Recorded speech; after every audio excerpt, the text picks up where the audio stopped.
Good morning. Hi, it's Deanna from Futures Past, and today I'm going to show you an antique German shoulder head doll made by Kestner. And this particular one is petite, and she's wearing her original dress, and I made her this hat. So I took a straw hat from the craft store, and I took tulle, and I made her almost like a bride's veil. I'm not a really gifted hat maker. I don't know how to sew, but I played around until I thought this would look pretty on her. And as you can see, she's really cute. She's on a leather body. It's when I say leather, it's made out of kid leather. And she's what's known as an open closed mouth Kestner. And the earlier Kestners, excuse me, had closed mouths with no teeth, and this one is just when they were changing to make these dolls with open mouths with inserted teeth. Before they did that, they did this, and what they did was they painted a little space in between their mouth that was uncut and made it look like there was teeth in there, but it's an illusion. It's like an optical illusion. She has brown glass eyes, one stroke eyebrows, upper and lower painted lashes.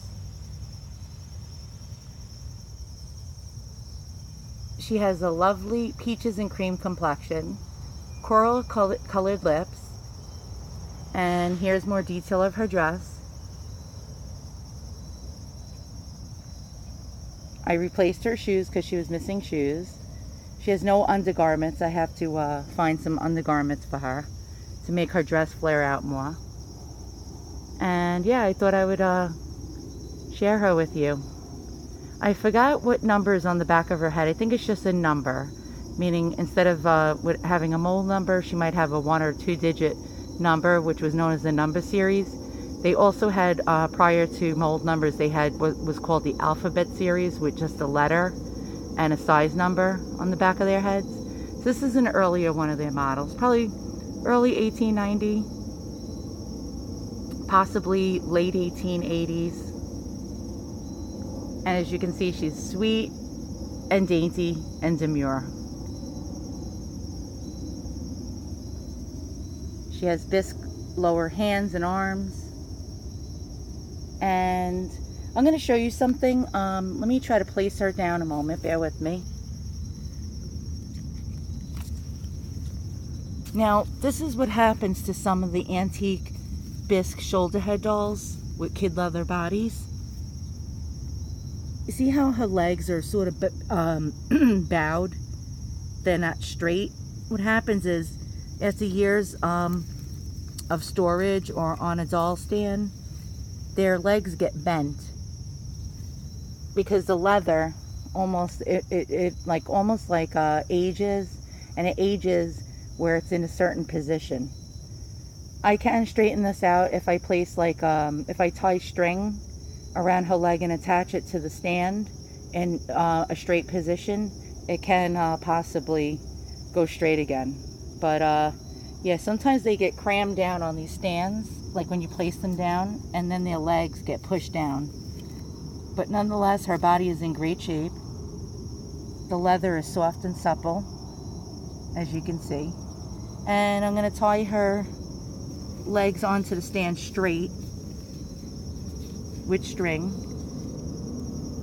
And then her legs should straighten out, hopefully. So let me show you her again. Bear with me, I don't want an accident. Because like I said, I am prone to accidents. I broke a similar Kestner to this once before by dropping her. In a previous video, I tell you the whole story about how I cried. A grown woman. As a grown woman, it was embarrassing because everyone in my house was laughing at me. My husband was hysterical as I sat there crying, and I was holding nothing but a doll body, and the pulverized head, which looked like white chalky powder, was on the floor as I cried. I am a bit of a klutz. I'm accident prone.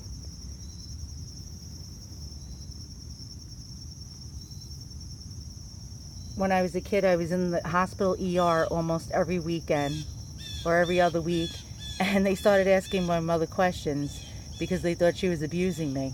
That's how klutzy I am. So once again, thank you for watching another one of my videos. If you like what you see, hit the subscribe button. And kudos to the Kestner company for making such a gorgeous, gorgeous doll. Their dolls were exquisite, and I'm a big fan of J.D. Kestner. God rest his soul, because the guy was a gifted crafter and doll maker.